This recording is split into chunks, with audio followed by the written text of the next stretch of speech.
Nós estamos de volta. Hoje consulta ao doutor, fala sobre depressão pós-parto. Tem os dois especialistas aqui para explicar tudo para nós. Dr. Cláudio Basbaum, ginecologista e obstetra. Doutora Triana Portal, psicóloga clínica. A gente conversa aí sobre essas nuances da depressão pós-parto, de todo esse cuidado que é necessário ter, né? Tanto antes de engravidar, a gente vai conversar um pouquinho. Hoje, depressão, ansiedade tão comuns, né? Um diagnóstico hoje feito mais precocemente e pessoas que querem levar a vida normalmente. Então, a gente conversa sobre esses temas aqui durante o programa também. Vamos falar, será que tem depressão pós-parto no homem?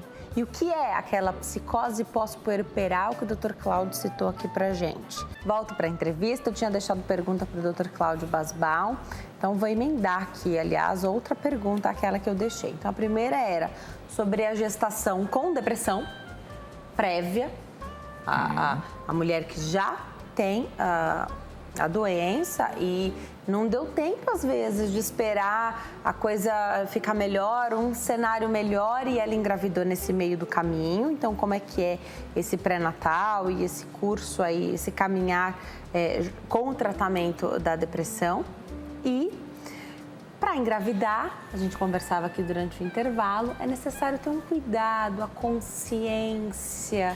Existe muita coisa de sonho, né? Muita expectativa, precisa estar alinhado com realidade, e aí uma equipe médica pode dar esse suporte. Queria que você falasse, tão importante, né? Queria que você falasse um pouquinho pra gente. Voltando àquilo que eu mencionei, o novo assusta. Vamos ver as duas vertentes. Primeiro, uma paciente que decidiu engravidar.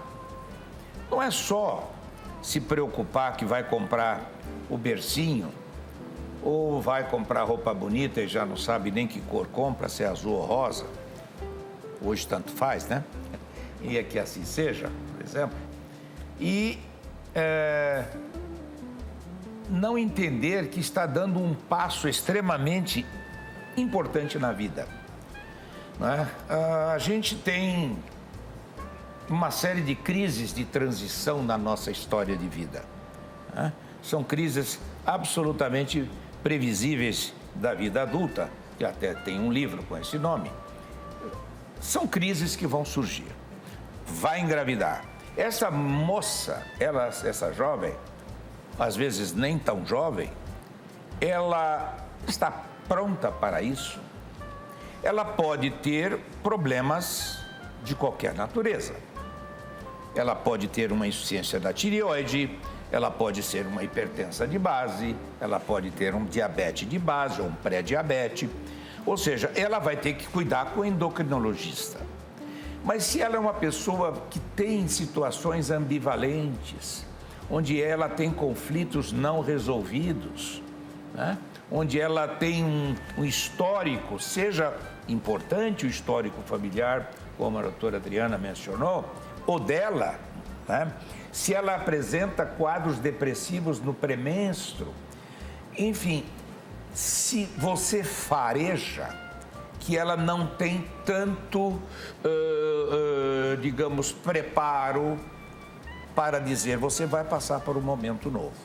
Esse momento novo depende de um obstetra atento, muito atento, conhecendo a paciente, entender as suas angústias, seu histórico, farejar se ela está pronta profissionalmente, a vida de relação, o seu matrimônio, e conversar isto. Isto é um pré-natal. O pré-natal não é só para fazer um exame de sangue, ou tipo de sangue, ou um exame de fezes. Para qualquer missão nova, não precisa ser para o espaço, é aqui mesmo. Você tem que se preparar, né? Ainda me lembro dos cursinhos para engravidar, cursinhos para casar, né? Então eu acho que é preciso, sim, ter esse parceiro, esta criatura que eu presumo que seja aquele aliado que vai orientar. Isto é, preparar uma pessoa. Precisa tomar vitamina, precisa fazer exame de urina e o tipo de sangue. Espera aí, como é que está ela como pessoa para este momento. Então, este é um perfil. O outro perfil que você levantou é aquela que já é uma pessoa que está sob tratamento por depressão. Um cuidado muito mais redobrado. Um cuidado mais redobrado. Por quê? Essa depressão já está nela. Pode ser que um fato novo, uma gravidez, vai ser impactante, positiva ou negativa, não é verdade? Mas ela vai engravidar porque ela está com 41 anos, ela está há 42 anos e tem que engravidar. Então, é um problema. Nesse sentido, compete a um obstetra atento e a participação de um profissional, psicólogo ou psiquiatra. O psicólogo ou psiquiatra, um psicanalista que vai fazer um acompanhamento muito de perto e, se necessário, o uso de medicação prescrita por um psiquiatra.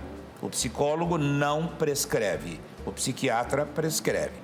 Acho que este arcabouço montado entre o terapeuta, medicação e um obstetra atento, que vai orientar, porque é que se a mulher está deprimida, ela não quer nem fazer ginástica, às vezes ela não quer levantar, e ela não tem consciência muitas vezes.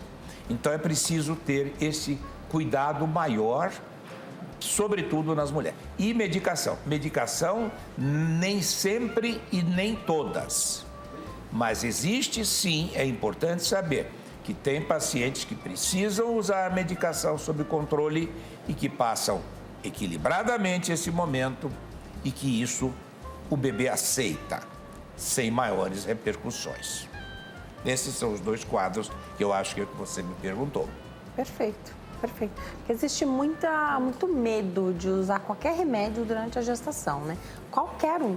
Ainda mais os que as pessoas normalmente já têm preconceito, que são os remédios psiquiátricos. E com razão. Nesse caso, os riscos, os benefícios superam os riscos. Exatamente, tá? Até água em excesso mata. Então é importante saber, porque é muito importante saber que, assim, muitas mulheres que estão assim, de repente vão vir e vão dizer, meu Deus, eu não posso tomar remédio, eu vou engravidar. Olha o conflito.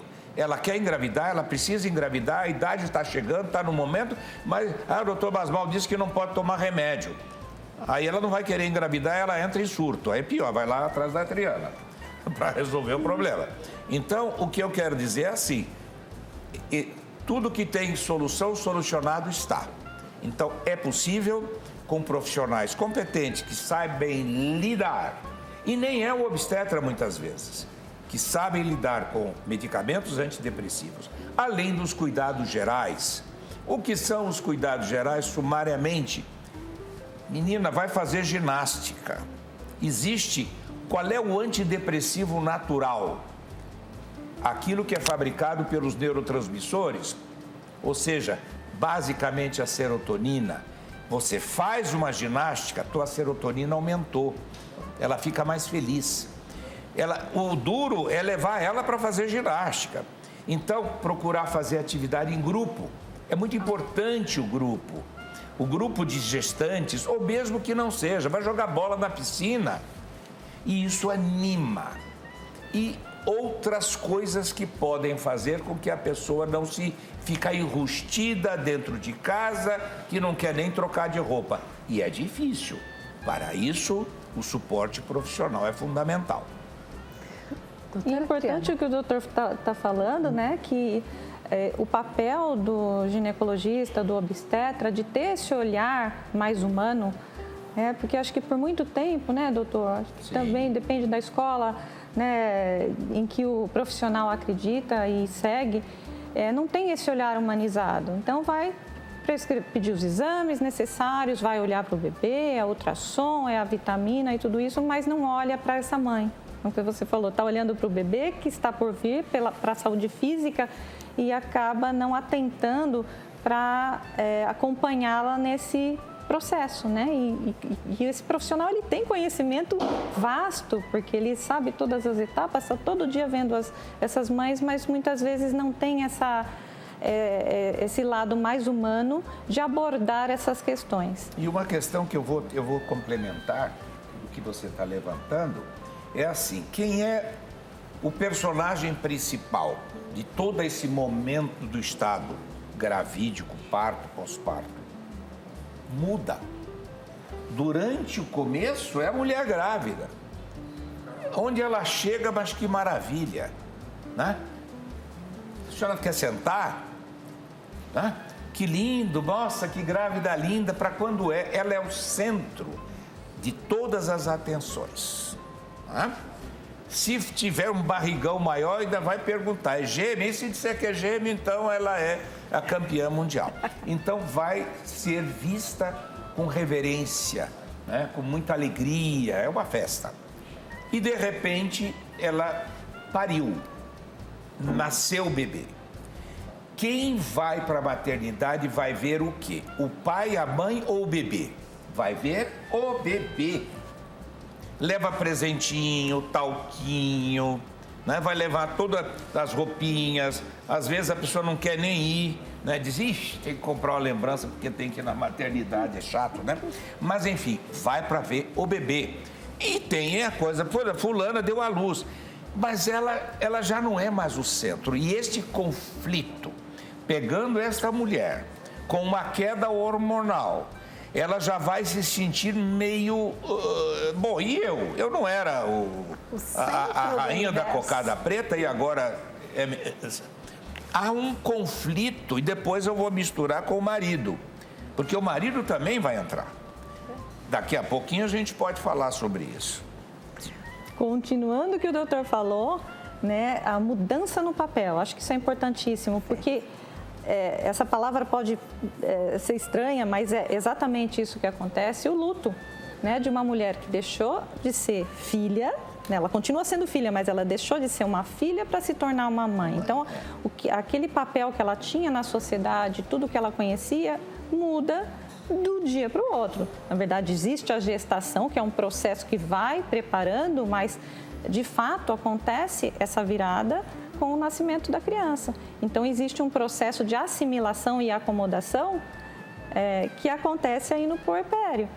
Não é, doutor? E essa de ordem emocional, independente de todas essas questões, que é multifatorial, né? O que leva a ser bom ou não tão bom, mas a questão do luto, de você deixar de ser a filha para se tornar uma mãe, né? A relação com a sua mãe vai mudar. Então, tem toda uma questão, qualquer papel, como quando você deixa de ser solteiro para se casar. Então, todas essas marcas significativas da vida, né, são processos de luto, mesmo que para uma nova etapa positiva. Uma nova etapa positiva. A pessoa quer se casar, a pessoa quer ter um filho, mas ela tem a perda que ela teve, crises, né? As crises, são perdas e ganhos, né? E ela precisa lidar com aquilo que deixou e acostumar com o que veio. Duas questões, doutor Basbaum, duas questões para te levantar. O que a mãe sente, o bebê sente, desde sempre na gestação? E quando o bebê nasce, tem o finalzinho da gestação ali fora do útero que acontece também, então já não está mais ali, não está mais dentro da barriga, mas continua ainda naquele apego, parece que é um só, não sei se é para a mãe ou para o bebê, que parece que eles ainda estão unidos ali. Desculpe, a primeira parte que você perguntou foi se o bebê, a mãe sente, o bebê sente o que a mãe sente. Olha, há um aspecto, uma linha científica que é de psiquismo fetal, né? Então, a criança não é um ser inerte, absolutamente, não. A criança vem sendo, na vida intrauterina, ela vem sendo programada para chegar aqui. Eu digo, e mais uma vez lembrando o meu grande guru, como ele dizia, a criança não é cera virgem quando chega. Ela vem sendo impressionada por uma série de estímulos. E esses estímulos vão chegar a ela através da energia vibracional desta mãe. Ou seja, se uma mulher está grávida e ela é maltratada, ela vive num clima de estresse. Esse clima de estresse, o estresse provoca a produção de substâncias, vamos chamar desagradáveis para a mãe. A pessoa entra num clima de estresse, por liberação de adrenalina, noradrenalina, vasoconstricção, sudorese que dá. A criança vai receber esses, vamos chamar, venenos naturalmente produzidos pelo corpo da mãe. A criança recebe através da circulação placentária. Não filtra. Ela recebe. Como recebe coisas como, por exemplo, o cigarro, como, por exemplo, o álcool. Então, tem estudos demonstrando que a mãe fumando cigarro, a criança se sentia mal, observado através de técnicas, seja de imagem pelas várias formas. No início era através de ultrassonografia com controle, hoje através de ressonância magnética, que avalia pontos de emoção na mãe, coincidindo com pontos de emoção no cérebro da criança quando eles estão próximos, liberando, portanto, aquelas mesmas substâncias positivas, entendeu? Então, é importante que o ambiente, tá? Que o milieu, o meio em que ela vive, seja o mais saudável possível. A gente vive realmente, a nossa realidade é estressante, mas isto pode ser tentado fazer. Ou seja, são esses aspectos que eu acho que você perguntou, não sei se me escapou alguma coisa. E gestação fora do útero, se tem? Gestação. Finalzinho da gestação que acontece fora do útero já do bebê. O que você... aquele momento em que ele chegou e ainda está em conexão? Os 3 primeiros meses, o pessoal costuma dizer, será que existe essa esterogestação? Sim, nesse aspecto, entendi. Isso. Não é uma coisa muito... Não existe. Eu tenho uma vivência como obstetra bastante longa, né? Profissionalmente, eu já faço parto há quase 59 anos. Donde eu acho que eu já vi de tudo, e muito. Então, existe alguns modismos, levantar algumas questões que não têm comprovação científica, não tem sentido ser levantado, entendeu?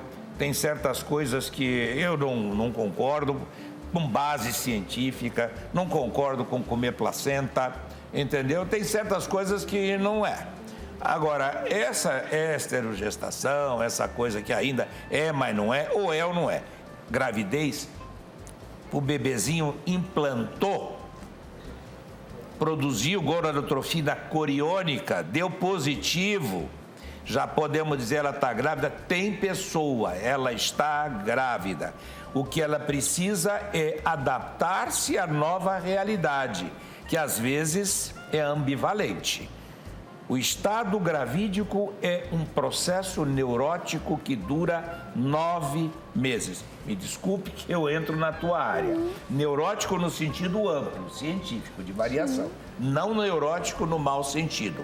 Mas pode ter momentos de picos neuróticos do mau sentido. Realmente, sem dúvida, mas eu concordo com o doutor. Tá certo? Concordo plenamente. Fala um pouquinho, doutora Triana, porque é um período, para alguns visto que é longo, outros, foi rápido demais, precisava de mais tempo para me preparar. Para algumas mulheres ou algumas famílias é longo o período, outros é curto, para outras é curto. Queria que você falasse um pouquinho dessas mudanças. E aí, muitos telespectadores têm perguntado sintomas de baby blues, depressão pós-parto, para que a gente fale da psicose pós-puerperal. Os sintomas, eles são sintomas clássicos que acontecem numa depressão. né? Irritabilidade, humor deprimido, que pode vir com uma melancolia, uma tristeza, apatia, anedonia, uma pessoa como se a pessoa não sentisse os sentimentos, mas como se ela estivesse um pouco anestesiada dos sentimentos. O apetite.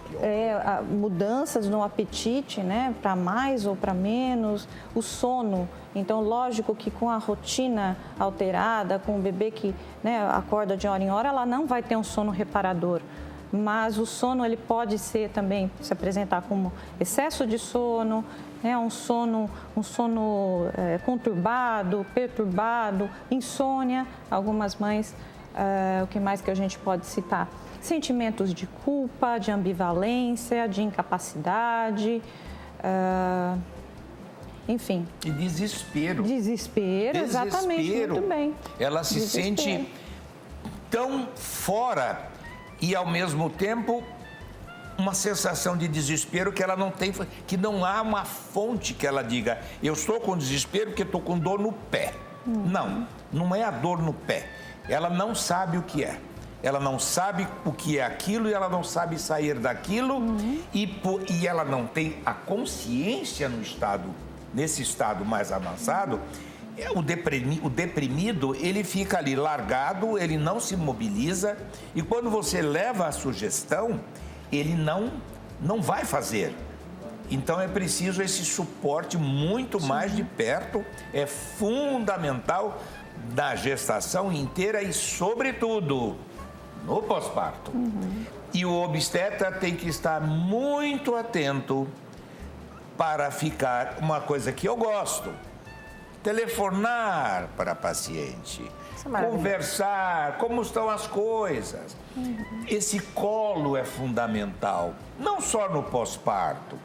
E um pós-aborto, que é uma frustração e é um luto, por que não dar uma ligadinha, fulana, como é que você está passando? Não é verdade? Sim. Isto é dizer, eu tenho quem está me cuidando e isso ajuda muito. E para o profissional habilitado, e às vezes até para o familiar, né? Às vezes 2, 3 perguntinhas já dá para a gente um panorama de como está essa mãe. Porque, como o doutor disse, varia muito. Tem mães que têm um estofo emocional muito mais, né?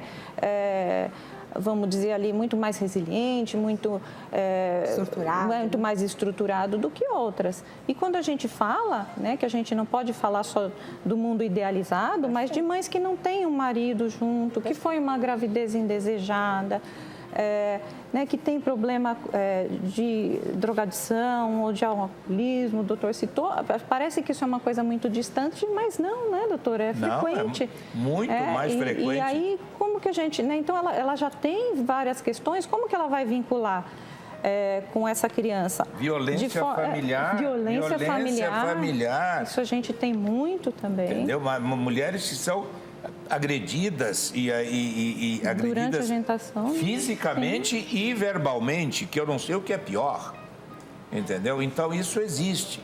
Talvez aí é onde entrasse talvez a questão do marido. Vamos falar da questão do marido já. Também essa questão do pós-aborto, que é super importante falar sobre isso. De repente, uma mulher, um casal que já teve muitas perdas, aí aqui vai mais longe, aqui está dando mais certo, também tem muita responsabilidade nesse momento, né? E no pós-parto também não é diferente, não pode dar errado. E esse aqui deu certo, né? A gente precisa manter. Tem muito risco também de perda do bebê nos primeiros meses, né? Então, já a gente volta para abordar essas questões, falar do pós-aborto, do marido na história toda, da psicose. Já. Sai daí não.